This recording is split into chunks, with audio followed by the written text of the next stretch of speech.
여러분, 혹시 학창시절 동창회에 가본 적 있으신가요? 저도 얼마 전 40년 만에 열린 초등학교 동창회에 다녀왔습니다. 사실 말이 동창회지 그냥 소꿉친구들이 모여서 밥 먹고 수다 떠는 자리 아니겠습니까? 근데 이상하죠? 이름만 들어도 마음이 두근거리고 또 긴장도 되더라고요. 40년이라는 세월이 흘렀는데도 말입니다. 장소는 제가 다니던 시골 초등학교 체육관이었어요. 낡은 나무 바닥에 군데군데 페인트가 벗겨진 의자들, 벽에는 빛바랜 교가 액자가 걸려 있었고 천장에는 녹슨 농구 골대가 덩그러니 매달려 있었죠. 마치 시간 여행을 한 것처럼 그대로였습니다. 하나 둘 친구들이 들어오는데요. 머리는 하얗게 셌고 허리도 좀 굽었지만 웃는 모습만큼은 그대로였습니다. 야, 내가 철수냐? 키가 반으로 줄었네? 영희야, 너 아직도 애교 있네? 예전이랑 똑같아, 똑같아. 그 소리에 다들 깔깔 웃었어요. 한순간에 10살짜리 아이들로 돌아간 것 같았습니다. 서로의 별명을 부르며 떠드는 소리가 체육관을 가득 채웠습니다. 옛날에 코울리게라 불리던 녀석은 이제 손주가 셋이라 자랑하고 잠꾸러기였던 아이는 지금은 큰 회사 사장이 되어 왔더라고요. 다들 농담 반, 진담 반으로 야, 우리 중에 제일 출세했다 하면서 웃었습니다. 그리고 말이죠. 그날의 분위기는 단순한 재해가 아니었어요. 다들 속으로는 이렇게 생각하고 있었을 겁니다. 아, 그래도 우리가 이렇게 살아남아 다시 만났구나. 삶에 치이고 병치레도 하고 별의별 사연 다 겪고도 결국 다시 만나 웃고 떠들 수 있다는 게 얼마나 감사한 일인지 그 마음이 다들 얼굴에 묻어나더군요.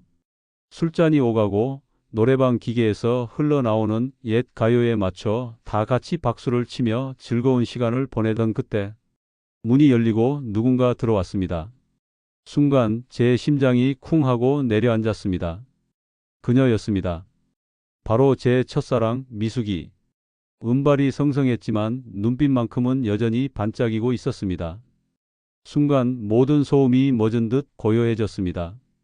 저는 본능적으로 자리에서 벌떡 일어나 말했죠. 미숙아, 정말 너니? 그녀는 잠시 저를 바라보다가 조용히 미소 지으며 대답했습니다.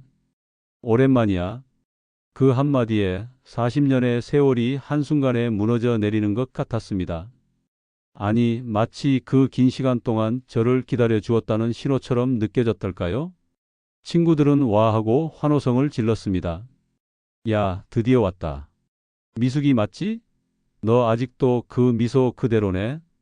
저는 말없이 그녀를 바라보며 마음속으로 중얼거렸습니다. 이게 꿈은 아니겠지. 그날 밤 동창회는 새로운 국면으로 접어들었습니다. 추억 속 첫사랑과의 재회. 아마도 그날의 진짜 이야기는 바로 그때부터 시작된 것이겠지요. 자, 그렇게 미숙이가 동창회 자리에 앉았어요. 저는 솔직히 뭐라고 말을 걸어야 할지 몰라서 그저 멍하니 그녀를 바라보기만 했습니다.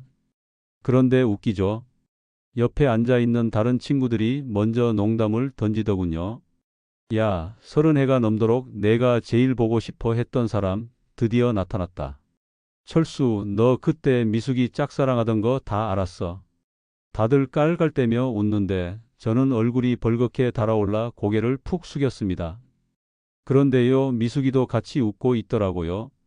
그 웃음 속에 묘한 따뜻함이 섞여 있었어요. 그렇게 어색한 시간이 조금 지나고 술잔이 몇 번 돌았을까요? 노래방 기계에서 옛 노래가 흘러나왔습니다. 남진의 빈잔, 이미자의 동백 아가씨. 그 시절 우리 모두가 흥얼거리던 노래들이었죠. 친구들이 마이크를 잡고 고래고래 부르며 흥을 돋우는 사이 저는 슬며시 미숙을 바라봤습니다. 그녀도 조용히 따라 부르고 있었어요. 그리고 순간 제 눈을 마주치더니 미소 지었습니다. 그 짧은 눈맞춤만으로도 그래, 이건 단순한 우연이 아니구나 라는 생각이 마음 깊숙이 차올랐습니다. 그때였습니다. 미숙이 술잔을 내려놓으며 조심스레 입을 열었어요. 애들아, 사실 오늘 내가 이 자리에 온 데에는 이유가 있어. 모두가 술자리를 멈추고 그녀를 바라봤습니다. 그녀는 잠시 숨을 고르더니 제 쪽을 바라보며 말을 이었습니다. 나 사실 내가 준 편지를 아직도 가지고 있어. 순간 제 가슴이 철렁 내려앉았습니다. 편지라니? 무슨 편지?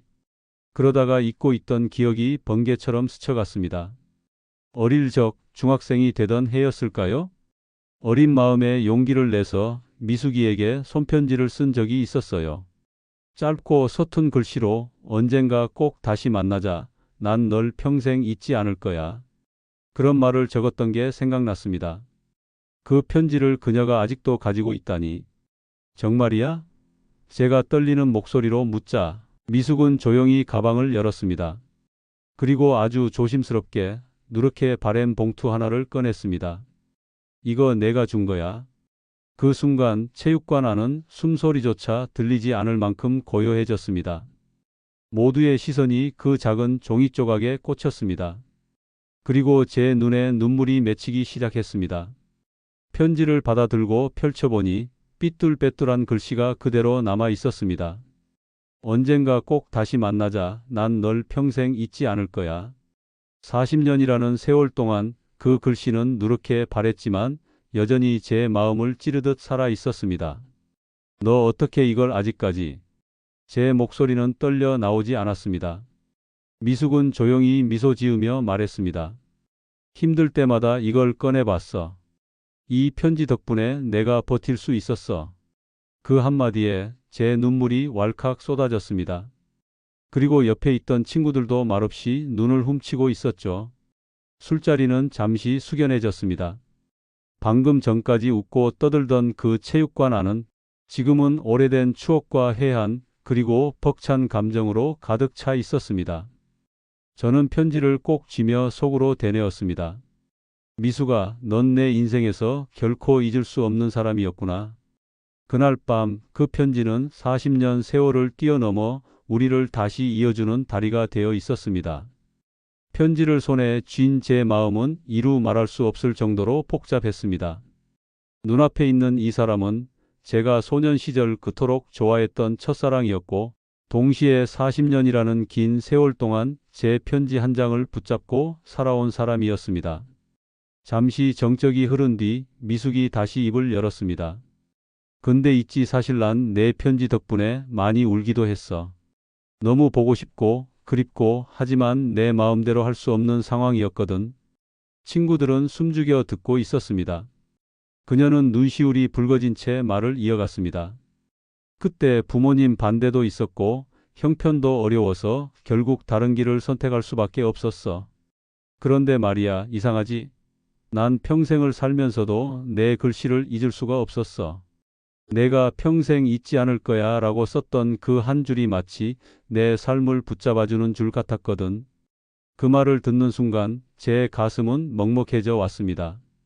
사람이 살다 보면 누구나 선택의 기로에서 울고 웃잖아요. 그녀도 어쩔 수 없는 선택을 했던 거죠. 하지만 그 속에서도 제 편지를 붙잡고 버텼다니. 저는 고개를 떨군 채 흐르는 눈물을 감출 수가 없었습니다. 그때 옆자리에 앉아있던 옛 반장이 손뼉을 치며 말했어요. 야, 됐다 됐어. 내가 무슨 말을 더 하겠냐? 이거면 된 거 아니냐? 너희 둘 마음으로는 이미 40년 동안 이어져 있었던 거야.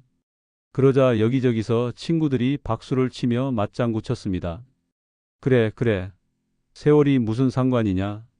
지금 이 순간이 중요한 거지. 그 따뜻한 소리에 저는 용기를 내어 미숙에게 말했습니다. 미숙아, 우리 지금이라도 늦지 않았지? 사랑이 아니라 해도 좋아. 친구로라도 평생 같이 가자. 내 곁에서 내가 웃는 걸 보고 싶다. 잠시 침묵이 흘렀습니다. 그녀는 눈가에 맺힌 눈물을 닦으며 고개를 끄덕이었습니다. 그리고 아주 작은 목소리로 대답했어요.